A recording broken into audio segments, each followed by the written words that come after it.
Assalamu alaikum wa rahmatullahi wa barakatuh. Welcome to Inspirations Live. Today we've come live to you, and I really apologize before we start that we didn't give you enough, or we didn't tell you about it or inform you about it, but everything just happened quickly. But I hope that most of our viewers are still watching us. Today we said, because we were supposed to get into zakah, but because we had this break for a few weeks, and inshallah I'll bring you some good news at the end, towards the end of this episode.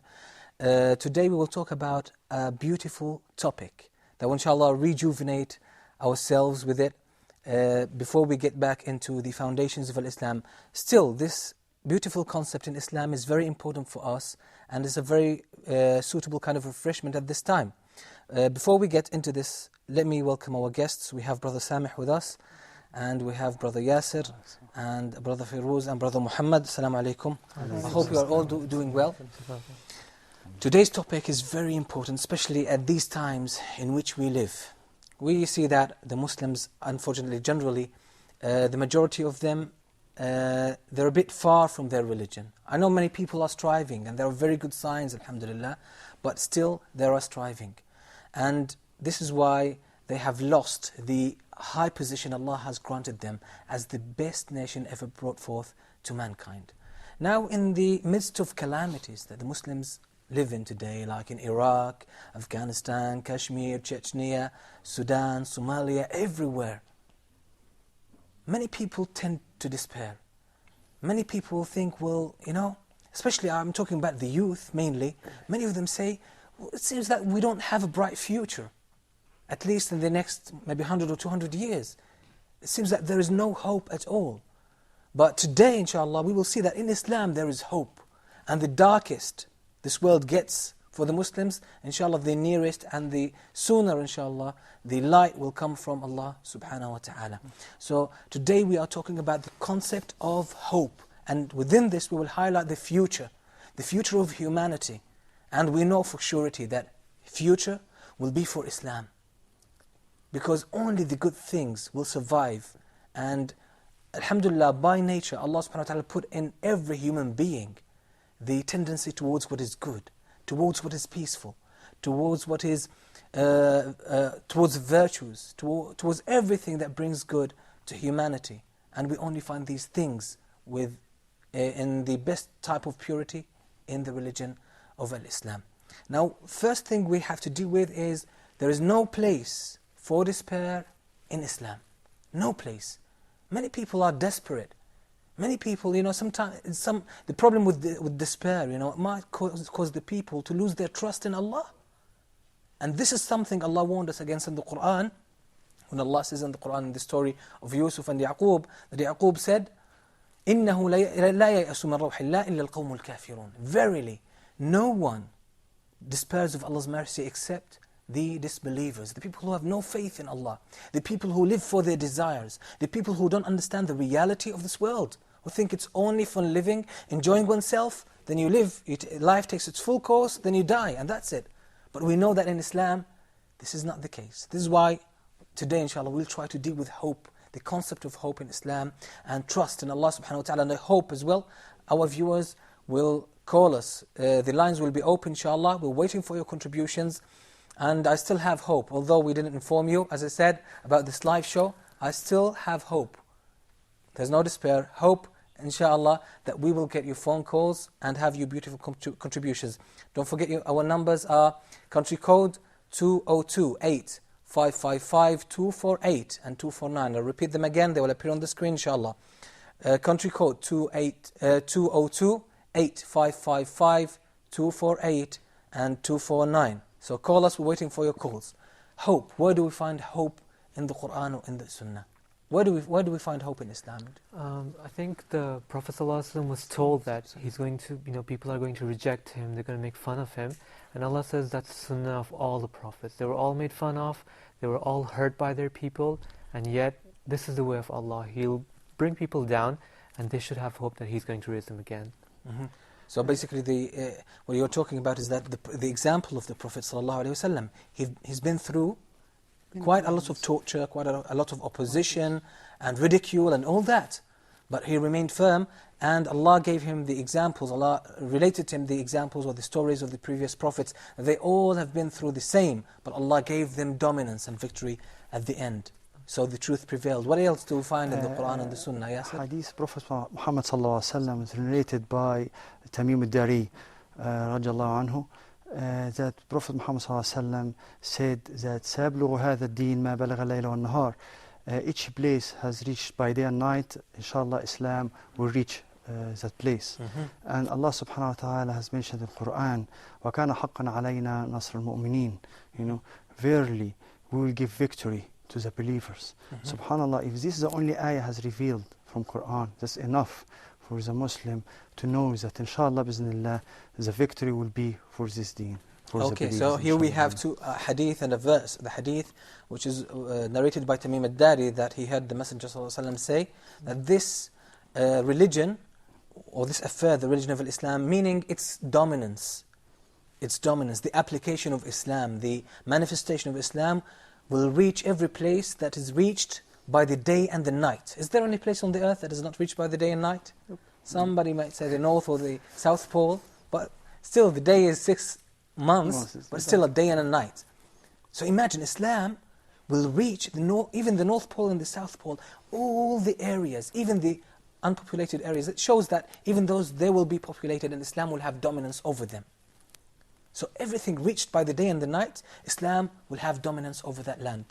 Is there any country, any island in this world that is not involved in this hadith? Are you asking generally about the hope? Because if generally about the hope is like a message from Allah to the human being, yes, humankind, that they have to have a hope. They should never lose a hope. Like from Adam himself, may Allah be pleased, alayhi salam. He himself, when he came down, when he done that sin and he came down to the earth, he himself, he had a hope and he asked Allah for forgiveness. Yep. And Allah granted him his forgiveness. So that, like, it's a hint as well that we should never lose a hope. It doesn't matter whatever you see around you. It doesn't matter, what, the problems or dilemma which you are struggling with, you're striving, all these problems. It could be just a test. It could be like just the darkness of the night, which will be followed by the light of the day. But we still have to have a hope. This is the thing which you were asking about? Yes, definitely. Generally we asked about hope, but as Yasser got us actually straight into the topic, but we said okay as well. But generally as well as about hope, do you have anything, Muhammad? From Adam alayhi salam all the way, through the Prophet's stories, it's hard really to remember one Prophet's name. He didn't go through hardships and problems, and he never lost hope, and he struggled in sake of his Lord. He understood, that the life you have to go through hardships and problems, and you still have to have a hope. Look at Joseph, alayhi salam, when he went through hardships and problems and this and that, until he found himself, he was in the prison, and then he never lost the hope. Yes, he still had a hope yet in his Lord. And look at Allah. Allah never let him down.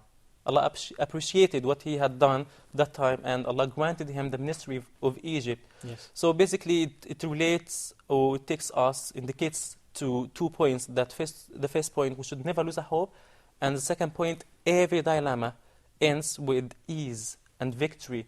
And at the same time, we can't remember one name of prophets or righteous people or people which understood the reality of the life. They never went through hardships or dilemmas. And at the same time, we can't remember, or I can't remember one name.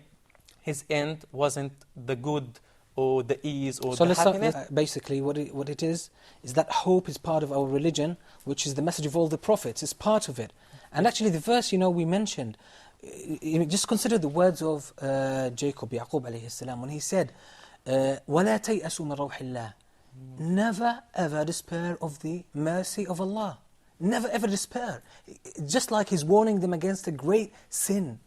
Don't ever. That's a warning from a wise father, a prophet, to his children. At a very difficult time, don't lose hope in Allah. Don't despair. Then when he emphasized that by saying that no one despairs of Allah's mercy except the disbelievers, it means if you have faith, if you have iman, then hope has to be there. If you lose hope in Allah, it shows that there is no iman. So it's part of Iman. This hope in Allah is part of Iman, which is, and some scholars call it ihsanul dhanni billah, to have trust in Allah. Have trust in Allah. No matter what happens, when things get really dark and the situation is very bad, your heart is attached to Allah. This is where ease will come. As you said, it will end with ease. So ease will always come. So as we see, alhamdulillah, hope is part of our religion. At this critical stage of history, we shouldn't lose that. No matter what's going on in this world, it seems like it's going to come, like hard years are going to come. But I say, first of all, attach your heart to Allah. Despair will not creep into your heart. This is one. Second thing, Allah will give you always signs that it's not over. It's not over. There will always be good. There's always be good. And don't forget the hadith of the Prophet ﷺ. He said, my nation, the nation that accepts the message of the Islam, any person that accepts the message of Islam is part of this nation. The Messenger ﷺ said, it's like rain. No one knows where is the good. Is it at the beginning of it or at the end of it? So there's always good. This ummah is always good. It's going to give that goodness to humanity. So we see that if you have Iman, then you must have hope.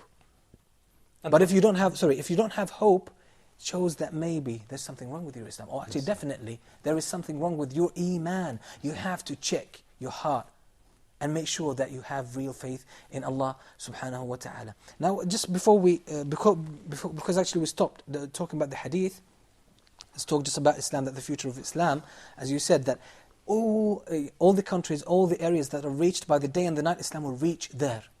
We will leave this hadith, or delving deep into it, because later on we'll bring all the narrations, all the statements from the Prophet, peace be upon him, about the future of Islam. Now I just want you to remind me of some verses or some hadiths that come to your mind about generally not losing hope. In the Qur'an, generally. Inna ma'al usri yusra. Inna ma'al usri yusra. Very good. With every hardship there is ease. I remember a verse in Surah Al-Baqarah, chapter 2, when Allah subhanahu wa ta'ala says at the end of the verse, أَلَا إِنَّ نَصْرَ اللَّهِ قَرِيبٌ. And verily, the victory of Allah is near. That's it. That was at the most difficult time, most critical times. Actually, the verse says, what's before it, if you can remind us of what's this incident before it? When the messenger and the people or the believers with him say, when is the victory of Allah? Verily, the victory of Allah is near. Basically, they were in a very, very critical situation.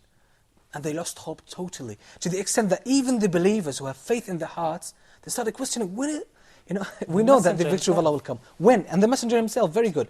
The Messenger himself, when is the victory of Allah? We're human beings, we still have our weaknesses.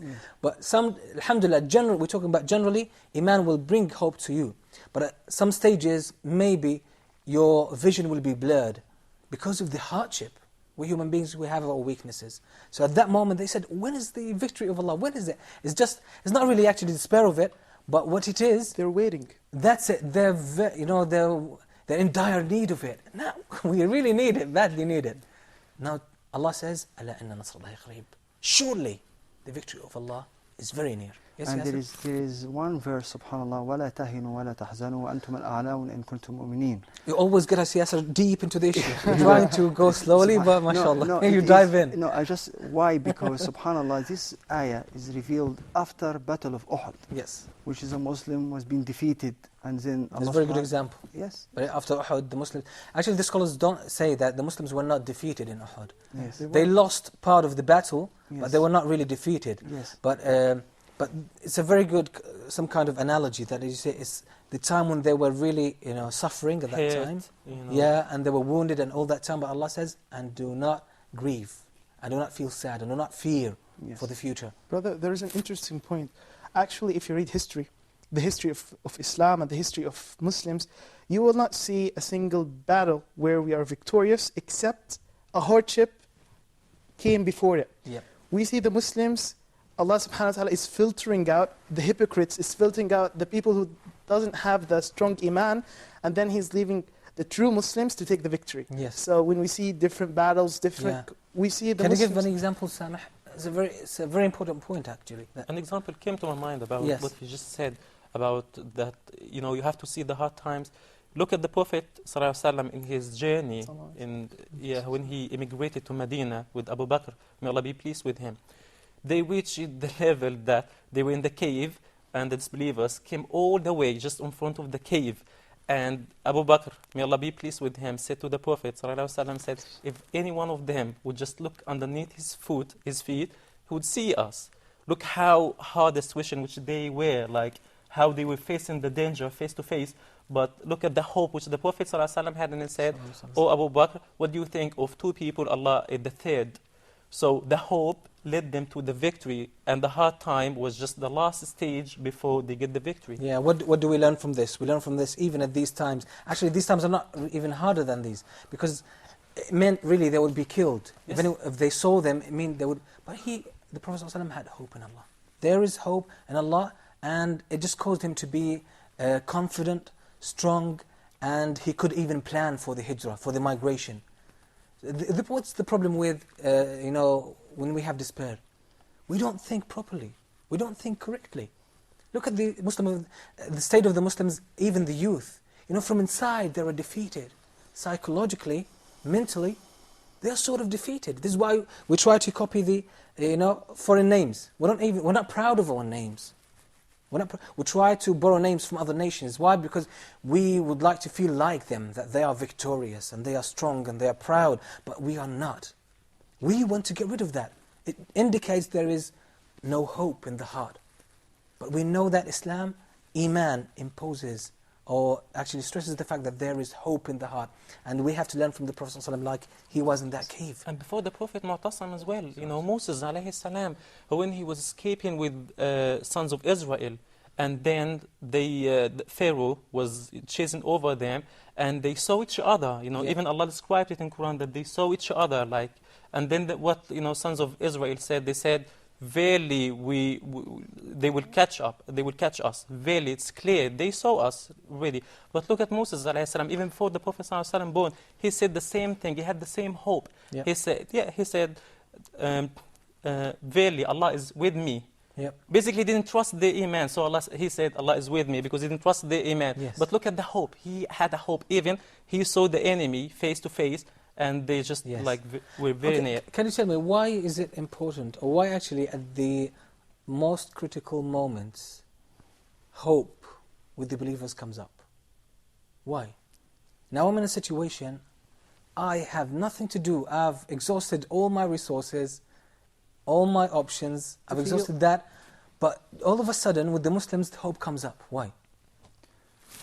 Because that time they believe that, okay, it's not in our hands now. It's, we, as you just said, we exhausted all our resources. Yes. I think Muslims, before they even start off, they know that they're outnumbered. When Muslims went out to war in the past, they knew they were, twice, maybe 3 times outnumbered, and they still went for it because they knew that if you do the mathematics, we're never going to win anyway. The only thing that took them out was the belief in Allah. So you see the connection between Iman and hope. Why? Because as you said, when you get to that critical moment, you lose hope in yourself and your resources. And who do you trust in? Trust Allah. نصرة الله الغيبية تأتي عند انقطاع الأسباب. So that's it. Iman. This is why Iman this is why hope is part of Iman, because our hope is not in ourselves. It's not in our resources. It's in Allah. It's in Allah Himself. Okay. So very good examples from the Prophet ﷺ, from the believers themselves, from the Prophet Prophet Musa alayhi salam. We can take this hope. And now we'll try, inshallah, to apply it on our situation today. Because today's episode is about how we can implement hope. What can we do? And we will talk about the future of Islam. Just to demonstrate to ourselves and to the believers and to the whole world that we know what the future is going to happen, what's going to happen. Allah has promised, Allah has given promises, and the Prophet ﷺ gave us glad tidings, beautiful news, that we all should keep these on mind, because they will always remind us of Allah's mercy, Allah's help, and of the fact that Allah will fulfill His promise. Now let's go to a short break, and say to all viewers, stay tuned, and don't forget to call us. See you after the short break.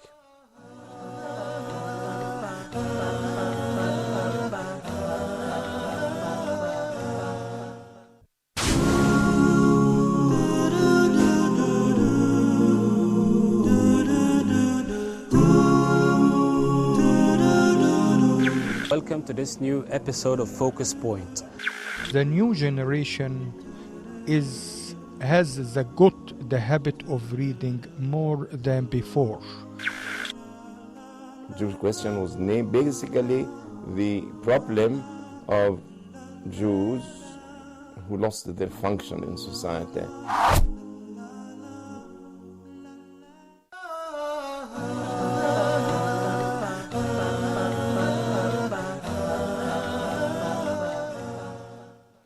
Assalamu alaikum wa rahmatullahi wa barakatuh. Welcome to Inspirations Live.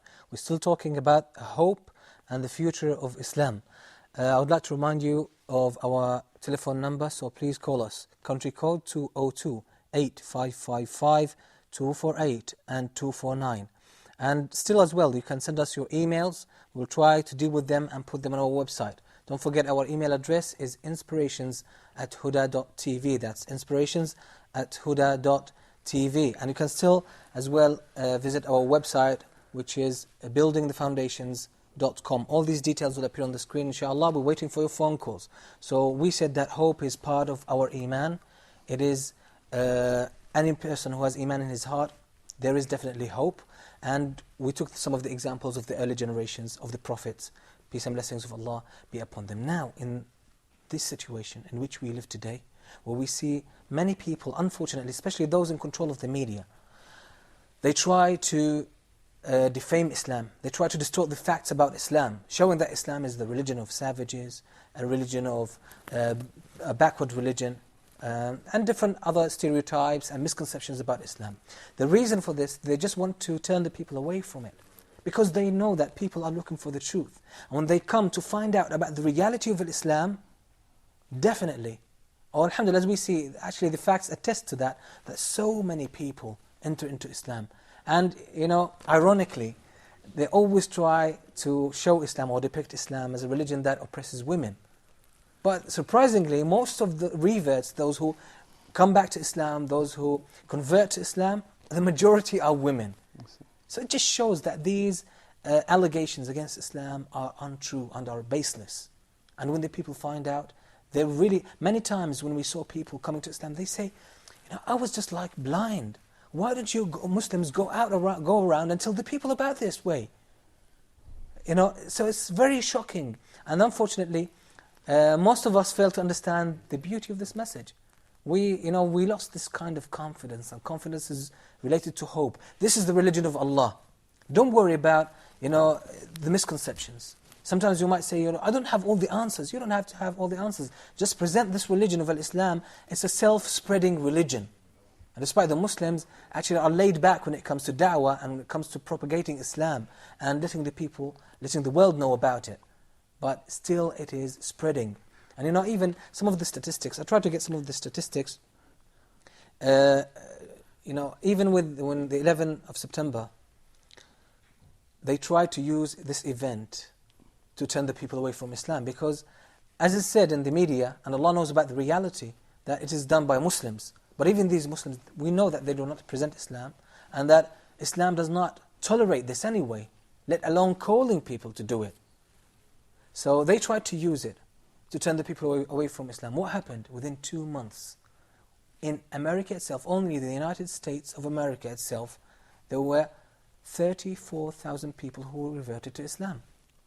Despite all the efforts to defame Islam, distort the facts about Islam, distort the image of Islam, people are going there. Why? Because they're finding out about Islam, and once you find out about the truth, that's it. All these misconceptions will disappear. All these lies will be thrown away. Okay? Akhi? Yeah.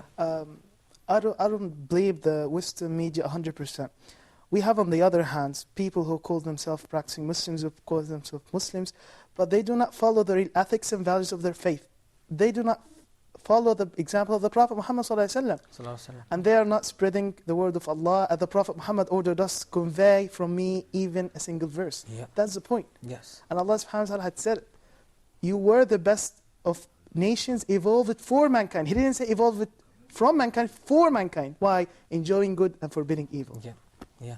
So it's a very important thing as well when it comes to why Islam is actually is misunderstood worldwide. Some of it falls on the Western media, definitely, but still some of it falls on the Muslims themselves. Exactly. We'll carry on after we take this phone call. We have Brother Yusuf from Kuwait. Assalamu alaikum, brother. Alaikum salam wa rahmatullahi wa barakatuh. How are you, Yusuf? Alhamdulillah, fine. How are you, Sheikh? Alhamdulillah, I'm okay. Alhamdulillah. Sheikh, first of all, I must thank you, the Huda TV and its members, was the change that it has brought in my life. Yep. Because I always used to watch your program, Inspirations, and I always used to check the website, buildingthefoundations.com. Yes. Even I have downloaded the PDF format of Prophet's Prayer, and I have changed the way of praying also. MashaAllah. That's what you have given in the Prophet's Prayer book. I have changed the prayer also. Even I am trying to advise my colleagues and everyone to see that website and see Huda TV and make use of the programs that you are running up. Jazakallah khair. I'm very glad to hear that, and I hope that Allah accepts from you and from us. So, Yusuf, what do you think about? Do you think that? Yeah, the topic that you Yes. are good one. Yep. Hello. Yeah, what I'm trying to say is the only thing that we can overcome this issue is like only building up the. Anyway, okay, it's cut off. Alhamdulillah. I hope, Yusuf, if you can still call us again. We're waiting for your call. And all the viewers as well, don't forget our numbers, country code 202-8555, 248 and 249. So, basically, Islam, it's our responsibility. Our responsibility, not only towards Islam, even towards the rest of mankind. Towards the rest of mankind to convey the truth.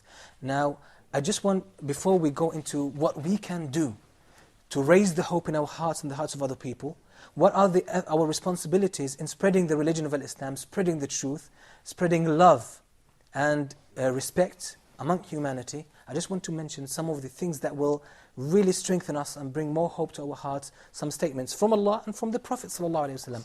We all know the verse that in which Allah says, the verse is mentioned 2 times in the Quran, is repeated, once in Surah At-Tawbah and second time in Surah As-Saff, where Allah subhanahu wa ta'ala says, هو الذي أرسل رسوله بالهدى ودين الحق هو الذي أرسل رسوله بالهدى ودين الحق ليظهره على الدين كله. He is the one who sent his messenger with the huda, the guidance, and the religion of truth, the religion of all mankind, of humanity, the religion you are born with, that is in your heart when you were born. Why? لِيُظْهِرَهُ عَلَى الدِّينِ كُلِّهِ وَلَوْ كَرِهَ الْمُشْرِكُونَ, so that he might give it dominance, control over all ways of life, even though the disbelievers hate it. You know, there is no despair with this verse. Allah sent the message of Islam in the first place for it to dominate the earth. Why? Because it's the only way to bring justice to everyone. It's the only way to bring integrity to every soul, to bring love, to teach the people how to really understand this life and live it in its full, so that they get the best out of this life and out of the hereafter. So Allah made this promise. He will give this way of life dominance. Why? Because when people realize the truth, they will embrace it. So it will get there. And we know for surety that Islam will get there. And we say it's just a matter of time. And Islam will always get there. But the decision that we make, what is in our hands, is that whether we decide to be part of it or we decide to be out of it. Whether we decide to be honored with it or not honored with it. And even, there's the Prophet ﷺ summarized the history of humanity. Part of it, the history of the Muslim Ummah, and mainly it is the history of humanity. When he said that prophethood will remain amongst you for as long as Allah wishes it to. The Prophet will be there among the companions. Then Allah will raise it up when He wishes to raise it up. And that was done by the death of the Prophet, peace be upon him. Then there will be khilafah, caliphate, ruleship, according to the manner of prophethood, which is the time of Abu Bakr, Umar, Uthman and Ali, the first 4 caliphs. It will remain, it will be upon the manner of prophethood, and it will remain amongst you for as long as Allah wishes it to. Then Allah will raise it up when He wishes to raise it up. And that happened. Then He said, it will be inherited kingship, from father to son to grandson, so on and so forth. And that happened with the Umayyad Caliphate, Umayyad Khilafah. It happened. Then He said, it will remain amongst you for as long as Allah wishes it to remain like that. Then it will be tyrannical kingship, tyrants. And another hadith, the Prophet ﷺ says that they will whip the people like they flock the sheep. Imagine. And it will remain amongst you for as long as Allah wishes it to. It's a time or a period or an era of oppression upon the people. then Allah will raise it up when He wishes to raise it up. Then it will be caliphate upon the manner of prophethood. Ruleship upon the manner of prophethood. So we know that this is the history of Islam summarized. It will return. Even when it gets dark, it will return upon a khilafah, upon the manner of prophethood. So it will return to the original message of Islam, the purity of the early generations. This is how Islam will prevail and will be there. So this makes our hearts, alhamdulillah, confident that it will return even if things get hard. And the hadith that you mentioned, hadith of Tamim al-Dari, that Islam will enter all the areas where, or reach all the areas where the day and the night have reached. And then he said, and Allah will not leave a house of brick or fur, a house made of brick or a house made of fur like the Bedouins' houses or tents, okay? Except that Allah will cause Islam to enter it. So if there is even a small cottage in the Eskimos or in Alaska or even in the Northern Pole or the South Pole or whatever, Islam will enter this house. Even a small house, Islam will enter it. Islam will be there. So do we lose hope after that? No. Then the Prophet ﷺ said, and Allah will give honor and humiliation. Honor Allah will give to the believers and humiliation to those who reject the faith. Those who reject believing in Allah after everything He has given them. So it just shows that Islam will always be there. And I would like to conclude with one hadith before we get into what we can do, what we can achieve, and what we can contribute. The hadith where the Prophet ﷺ said that Allah has folded up the earth for me. Allah has gathered the earth for me.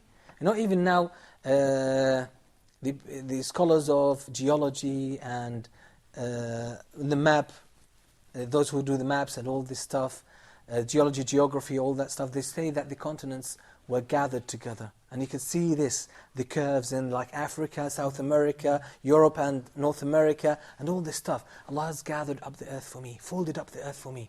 So I saw its east and its west. I saw all of it together. Then He gave a very beautiful news. He said that the dominion of my nation, of the religion of Islam, will reach, or will cover, will dominate everything I saw of it. So the Prophet ﷺ saw the whole earth. And Islam is going to govern and control every area He saw. So what do you think? It's going to be there. It's going to be there. And actually it's not some people might say, oh, Islam will dominate. Islam will bring goodness to you. And history testifies, all the areas, all the countries, the continents that were governed by Islam, even the non-Muslims, they enjoyed the ruleship of Islam because they were given their rights. So after this, I don't think we have any excuse to despair of Allah's mercy. But now, what are our responsibilities? What do you think we can do today? Some of us are students, employees, some of us are businessmen. We have different, inclinations, different businesses. So what can we do today? What can we do to fulfill this responsibility, be part of this great project of guiding humanity? Feroz. Sheikh Rabi', Hafidhahullah, he wrote a very good book saying Minhaj al-Anbiya. A lot of people nowadays talk about bringing Islam to the top, but they try to build the chimney and the roof before they try to build the foundation of the house. Yes. And we should know that Islam will never come up unless we see how it came up in the first place. Yep. And that's following the guidance. But that's a very deep thing, I believe. I think we have to teach the people about the true religion. Yeah. And that teaching in nowadays is going to take on many different forms. I believe we have to look at the Ashab al-Sufa and how they were learning religion. You mean the poor people among the companions who lived in the masjid because they had no shelter? They had no shelter, but their only thing that they wanted to do in the world was to study the deen. Yeah. And through them Islam spread a lot. I think we should take that. I was in Bangladesh for a few months and I saw the South Koreans there. And they open up orphanages everywhere. What they do is they think, we don't need to spread Christianity amongst people who aren't Christians. We'll take their children.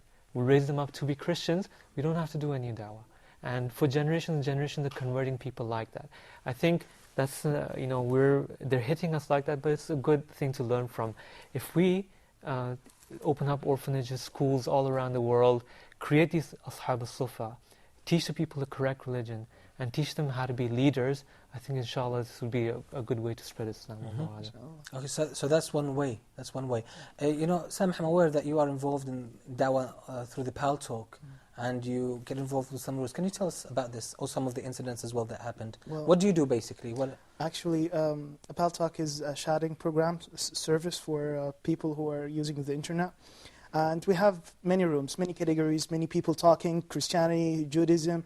And we thought that we have to get into this area, we have to enter the arena, they say, and we have to spread the word of Allah subhanahu wa ta'ala, because we believe that Islam is the true religion. So we have to act upon this. So we went and made a room, it's called Islam Answers Back, and this room spreads da'wah to non-Muslims, specifically English-speaking Muslims. Okay, so the room is Islam Answers Back. It's very good for our viewers to know it as well. Yeah. And actually, you'll be surprised, we have so many reverts coming back to Islam, alhamdulillah, praise be to Allah alone. And they understood that the Western media just spreading misconceptions and stereotyping. They understood that, oh man, why didn't I know that before? Why didn't I know that this before? And they started searching into Islam, and we have shahadas all the time. People are coming on the mic and saying their shahada right away, alhamdulillah. In average, how many shahadas do you have, like a day or a week?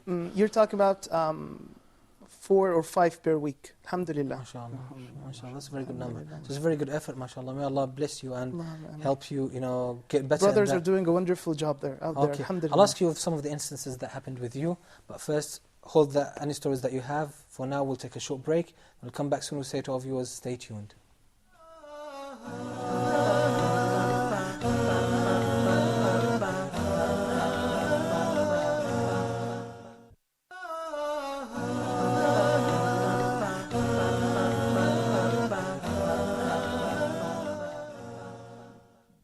Assalamu alaikum wa rahmatullahi wa barakatuh. Welcome back.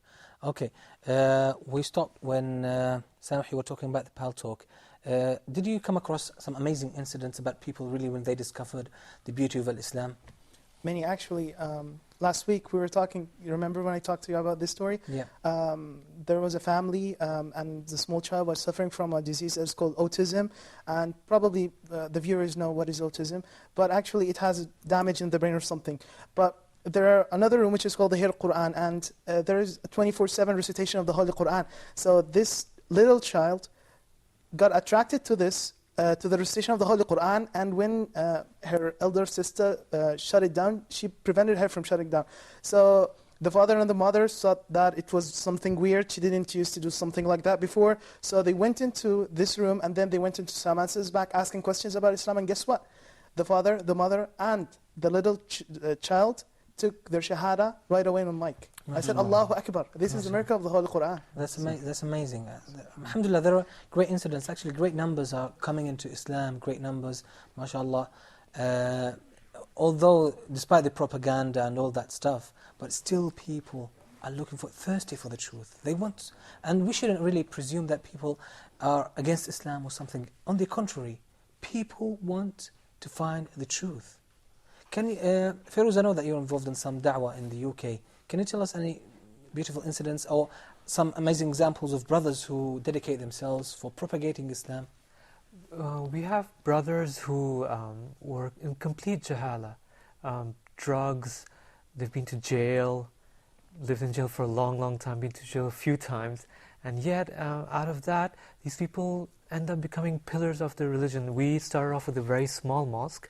And a group of these brothers who'd come out of jail ended up making us one of the largest masajid in Luton and spreading the da'wah. Looking at them, just looking at their examples, people are becoming Muslims almost every day. MashaAllah.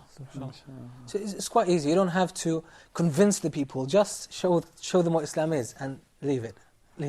What do you think we can do at this time, Muhammad? Like Muslim youth who live in Muslim countries. What can we do? Like, alhamdulillah, we have different means. We have the media, TV, we have internet, we can write books, we can do everything. What do you think, like a normal or an average Muslim youth, what can we do within the normal means, the average means that we have?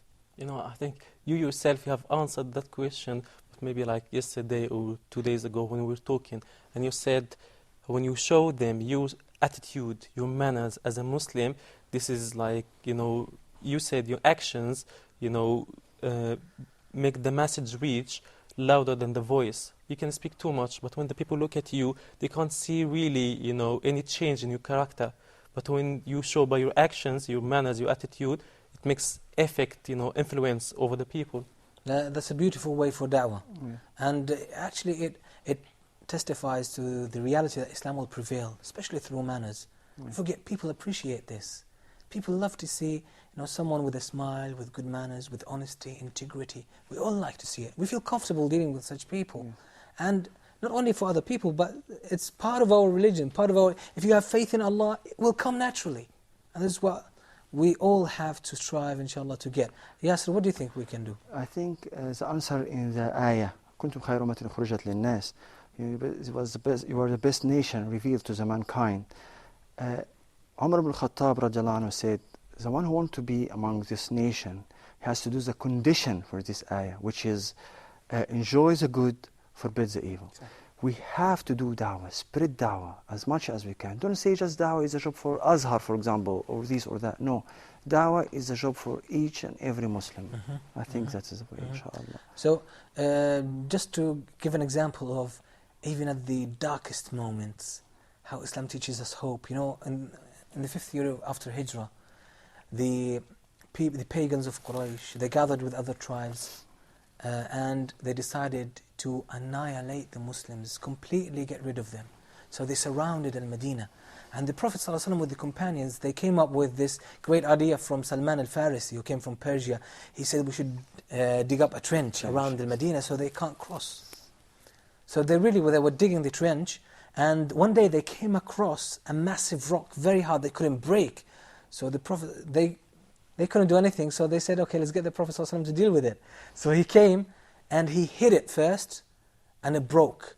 Then he said, Allahu Akbar. Look, now they are, actually some of them said, we even were scared to go to answer the call of nature at that moment. It was very hard. Anything you do, you could have been killed. They were surrounded, was dark, was very cold and windy, and they couldn't answer the call of nature. They were so scared. But the Prophet ﷺ, at that very moment, when they thought they were going to be killed totally, he said, Allahu Akbar, Persia has been opened for me. Persia, one of the major power and the dominant powers at that time. Then he hit it second and he said, oh, the lands of the Romans have been opened for me. What are you talking about? At these moments, yes. When it's the darkest moments, it is time to talk about hope. This is how Islam is. And this is how we want to be. So we ask Allah subhanahu wa ta'ala to give us this iman, this hope in our hearts that will help us, inshallah, work harder. And inshallah, to reveal the truth to everyone in this world, try to convey the message to as much as possible among humanity. And I would like now to turn to our viewers and just tell them we really apologize for having a break for a few weeks without actually informing you about it. And today as well, we failed to inform you, but everything, as I said, happened quickly. But mashallah, your emails are very good, and I hope that we will keep in touch, inshallah, through the emails and through our website. Some of the good news, inshallah, that I will bring to you, that in a few weeks, inshallah, we will have a new format of inspirations. We will be filming this time, we'll be moving to Jordan. We will be filming in Jordan. This program will move, we will be filming, inshallah, in Jordan. So now I address all our viewers in Jordan. If you can contact us, send us emails to our email address, and maybe you can help us with something. We can do something together, inshallah, about filming the show in Jordan. We might get some guests among you. So inshallah, it will be a different format. Hopefully it will be very interesting. We'll start with the pillars of Iman through that new format. So inshallah, we will wait for your emails. We will wait for your suggestions as well. So I'll be waiting for that. Now I say, alhamdulillah, Allah subhanahu wa ta'ala blessed us to be among this ummah. But it's our responsibility really to achieve Islam in ourselves. Achieve Islam in ourselves. And this will bring hope. And I tell you, hope is very contagious. Very contagious. Sometimes we human beings, as I said, we sink into our weaknesses. And we start to think very negatively. That it's going to be very hard. That Islam is, it's a long time until Islam really regains its power. But we don't know. Because Allah, victory comes from Allah. Help comes from Allah. All what we have to do is to exert ourselves. And as I said, at these times when many people have lost hope, it's our responsibility as well to bring hope, spread hope among the people. Because it will help increase their iman and rejuvenate their faith and recharge, themselves and their energy when it comes to supporting Islam and talking about it and studying it. So hope, as I said, is contagious. Try to spread hope. And I remember one incident about Ibn al-Qayyim. He said, at the darkest moments, when we lost hope, was very difficult for us, we would go to Ibn Taymiyyah, our Shaykh, and we would find him in a completely different world. This man, is as if he knows nothing about the world, but actually, he said he would really just change our attitude, our mood completely. We would feel that, good things will always happen because of the hope he had. It just reflects the Iman. Reflects the Iman. We have to go around, spread this hope. Not only just mere hope, but hope based upon knowledge. Our knowledge of Islam, this beautiful way of life, with all the great teachings that we find in it, with all the human values that are there, that humanity is in need of. And let's not be shy, because the misconceptions that are spread about Islam are not Islam. Some of the bad examples among the Muslims, we are not them. We try to present Islam to the best of our abilities. And I ask Allah subhanahu wa ta'ala to help us all, inshallah, achieve this.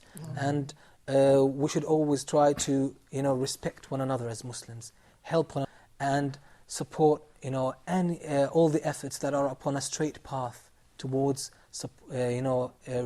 spreading Islam and telling the people about the reality of this religion. I really appreciate that you have come today to join us and have your contributions and your good ideas, mashallah. And I tend to our viewers, I say, I'll remind you of our email address, inspirations@huda.tv. Waiting for your emails, especially any of our viewers in Jordan. And don't forget to visit our website to see more updates, which is www.buildingthefoundations.com. And I was very pleased to hear from Yusuf that he benefited from the website and from the show. I ask Allah subhanahu wa ta'ala to accept from all of us and to grant us sincerity. And as I said many times, that this is from you and to you. And mashallah, you are the supporters of this show. May Allah bless us all. Until we meet next time, I leave you in the care of Allah ta'ala. Assalamu alaikum wa rahmatullahi wa barakatuh.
La la la la la la la.